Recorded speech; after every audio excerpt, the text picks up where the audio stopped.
So, without further ado, I'd like to take this opportunity to introduce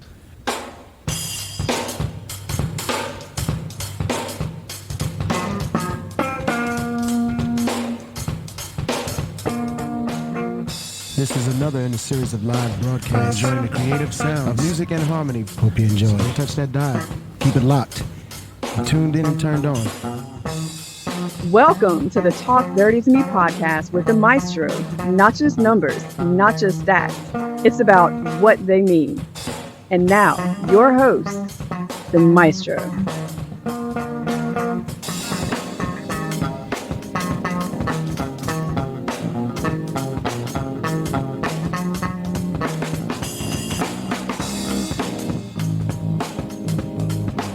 And welcome to episode 5 of the Talk Dirty to Me podcast with the Maestro, that is me. Thank you for listening. Thank you for checking it out. Thank you for your feedback. Thank you for all your words. And thank you for the topic ideas. And thank you just for being in SimWorld hoops. Because, man, we're having fun. As we get closer to the race to one, that's what we're going to talk about this week, the race to one, and what it means for those teams that are outside looking in. We have two conferences that are tighter and snot at the bottom end, and they're tighter in different kind of ways. The Legacy Conference, we're looking at 6 teams that are within a game and a half to 2 games of the last place spot, but that doesn't mean that the teams in the last place spot are necessarily going to be kicked out, because they are within, a game of each other. We're looking at, actually, they're tied. Beyond the Arc, Trays, and Atlantis holding down the last 3 spots are tied at 6 games in the rears, but they're also tied with the top team outside of the last place spot in the Legacy Conference, and that's Bad Boys. The remaining teams in that list that are outside looking in, Cascadia, Europe, Indy, Lakeshore Drive, and the Ill, they're all a game and a half, and then 2 games respectively outside of that last spot. So it's going to be a lot of shaking up going on here. It'd be interesting to see how we can handicap this. So let's just look at it from a standpoint of games remaining. Every team has at least 9 games remaining, except Beyond the Arc only has 8, and Lakeshore Drive only has 8. The one team with the least number of games remaining are the reigning Trays, which means with them sitting at the next to last spot with only 6 games left, they even have less room for error than those teams that are outside the race to one in that conference looking to move their way in. Even though they're in the race to one right now, the Trays are actually going to need some help. And we talked about how teams can sort of position themselves, what they need to do. And I talked about the one aspect of the game that I thought would carry across the table, and that's rebounding and turning those rebounds into points. Now we're going to add another element right now coming in with these last remaining games. And just for the sake of simplicity, we're going to say that the remaining week of the season, since it's a little over a week of games left, even though I know it's more, just kind of work with me on this one, family. Which bench will give themselves a position to take advantage of not only turning those rebounds into points, but staving off advances from the other team? In the Legacy Conference, it appears as though Indy is the one team that statistically anyway is showing the strongest top to bottom play, as well as players that are doing what needs to be done at the right time of the season to move up in the rankings and the standing. If I were to say another team, if I had to pick one, I would probably pick Cascadia, just because of where they started out from and what they've done to get to this particular point. They've expended a lot of energy. I think they have a lot left to go in the tank, and I think they're able to do the same. Everyone else has sort of been up and down in terms of their starter to bench play, and that's kind of dangerous this time of year. We want consistency across the table, but more importantly, we want a willingness to hit the boards and do what needs to be done and turn those boards into points. From the Legacy side, it looks like Indy and Cascadia have a chance to crack into that race to one. I'm not going to necessarily say that the Trays or Beyond the Arc or Atlantis are going to be kicked out, but they're definitely going to be on that cusp and on that edge. It'll be interesting to see who's able to hang on to where they are. On the other side of the pond, the Legend Conference is super, super interesting because the top 6 teams in that conference are all within a couple of games of each other with some scheduling and scoring anomalies there. Look at the bottom 2 teams, APAC and the AT Aliens. And they are both 8 games 7 games, 6 and 7 games respectively behind the next conference team, and both have 8 games remaining. But they're followed very closely by the Yacht Club, which is tied for last place. The Yacht Club has 10 games remaining, which is good for them. And everyone else has 8 games remaining. Queen City Kings, Gulf Coast, Latin America, Oceania, and South America. The Yacht Club probably has more to play with in terms of, I'm not going to say house money, but more cards that they can put on the table because they have the 10 games, which means they have more at their behest to put themselves in a position to move forward and get into the race to one. While the other teams with only 2 less games remaining specifically have negative room for error. And how is that going to play out? Who do we see in this particular group that might have the complete game, being able to turn those rebounds into points, play transition defense, be able to get points from unexpected positions on the bench? We can talk about the teams that are kind of surprising for us. One team that I've been big on all year, I'm going to stay with them, Gulf Coast, game and a half out of that last place spot. I believe they have just enough gas in the tank that they might be able to get there. I like Oceania as well.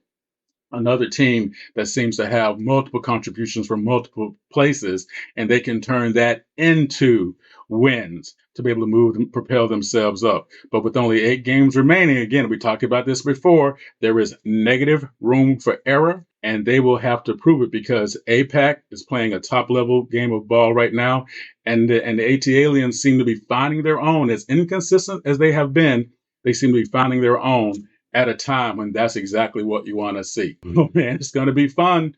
10 games left across the table, 8 for others. Man, whew, I just can't wait, man. Best seat in the house. Thank you for checking out this first half of the Talk Dirty to Me podcast. Come back for the second half. We're going to have a little bit more fun talking about some position players.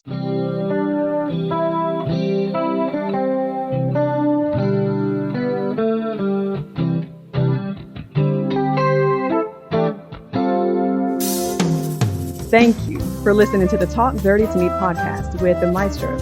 Want to get involved? Bring it. Drop in discord.gg/SimWorld NBA. If you have the brain, Join as a coach. If you have the game, Join as a player. See See the game, be be the the game. But now, back to Talk Dirty to Me with The Maestro. Once again, for the soul, children, string section, y'all. Let's get back to some wonderful sounds.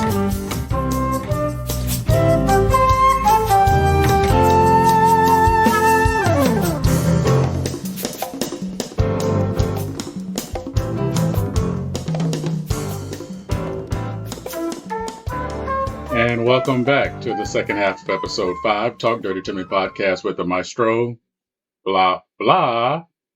So let's talk about positionless basketball. I know I said position players when we left before, and we are going to talk about that a little bit just in mentioning, but if you read any of my articles since I joined SimWorld Hoops, if you followed me at all in terms of my comments and commentary between the post-up and even in-game commentary, you know my affinity for bigs. I guess because I wanted to be a big. There are bigs in my family. I was not at only 6'6". So, you know, when I see somebody 6'10" and up, I'm like rooting for them. I'm pulling for them all the way, 100%. Now, I'm going to caveat this next statement in with something else.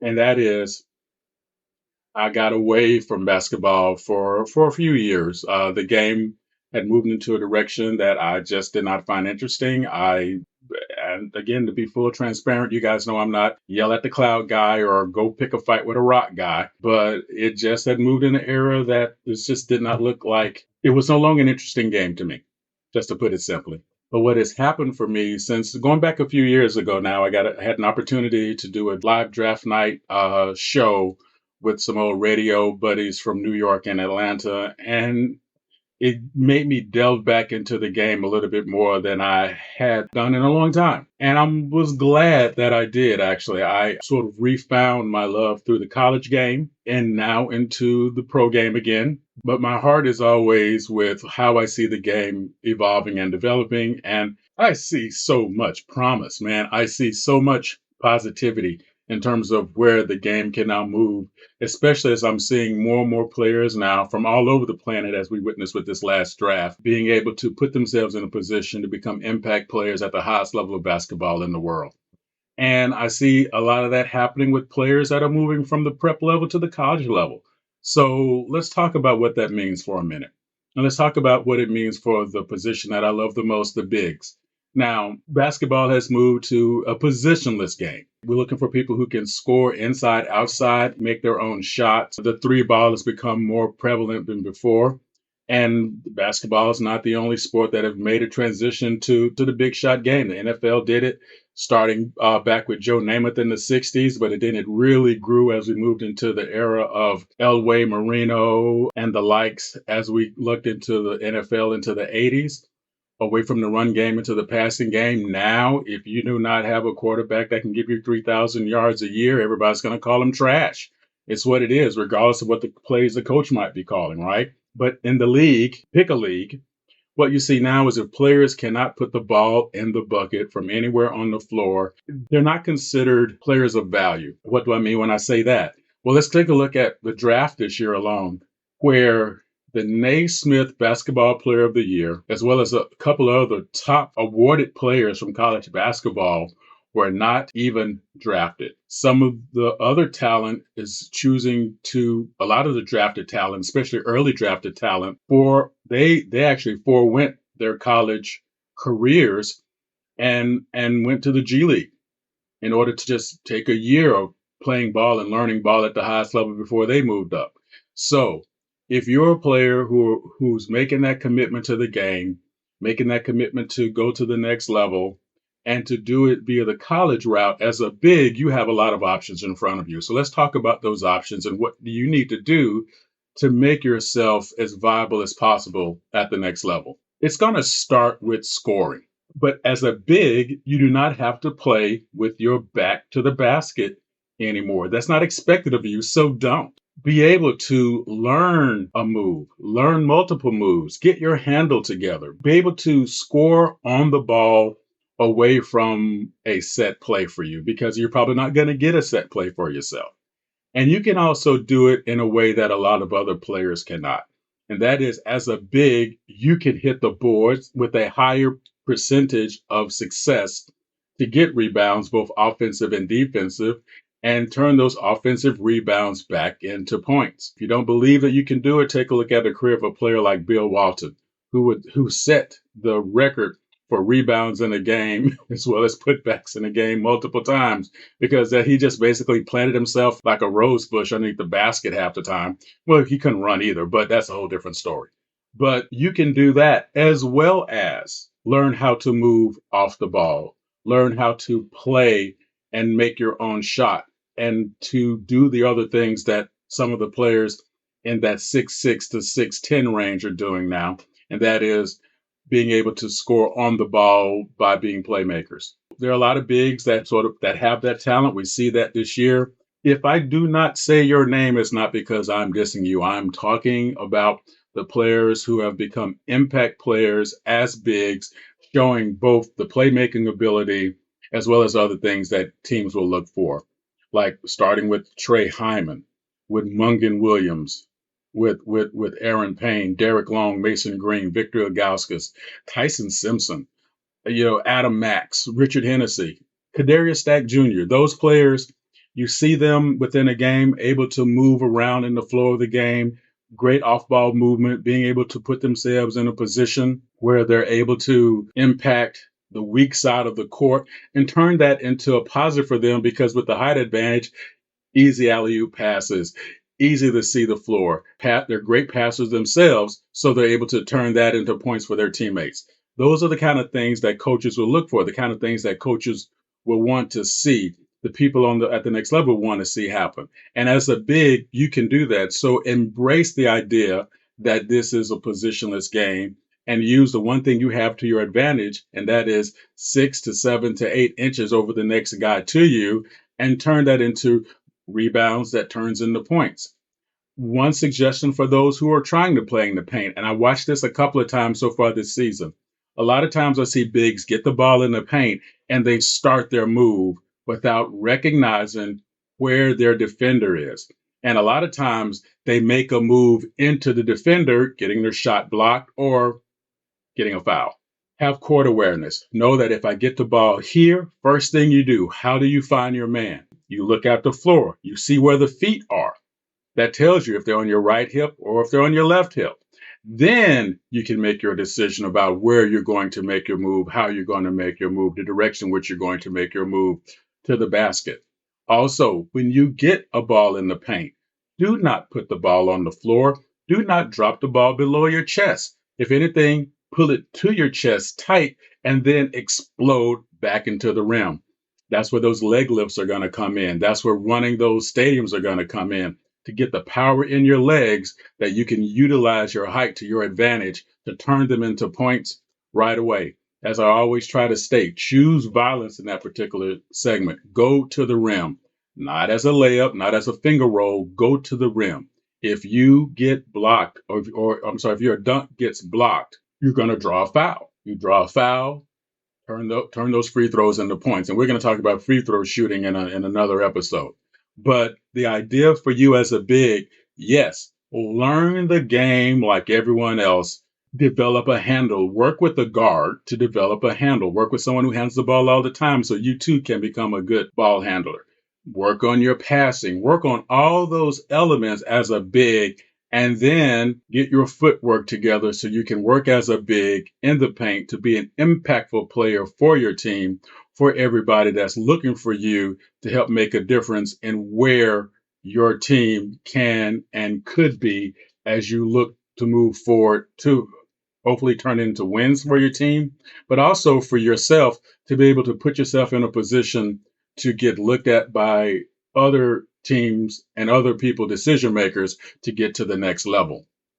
So hopefully that will help you all a little bit. We can definitely have more on that. Tell me what you think about it. Tell me how you feel about it. Tell me if there's something I might have missed, another part of the game that you feel that bigs can add to their game to make themselves more valuable. Again, we're only scratching the surface of this, and we're scratching the surface together. But that's my initial call and my initial shout out for you in order to help you get to the next level. Hopefully you can find it useful. So as we look forward to the next episode, so many other things that we're going to talk about coming up here in the next episodes. Guys have been giving me great topics to think about, write about, research about. I can't wait to do it. Thank you for checking out Talk Dirty to Me podcast. And always remember, never let Jason Bourne borrow your car or your tennis shoes for that matter, because you know you are never going. I didn't realize we were starting right now.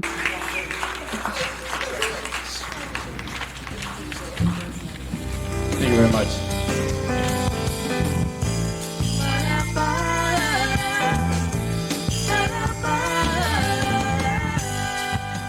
Thank you again for checking out the Talk Dirty to Me podcast with the Maestro.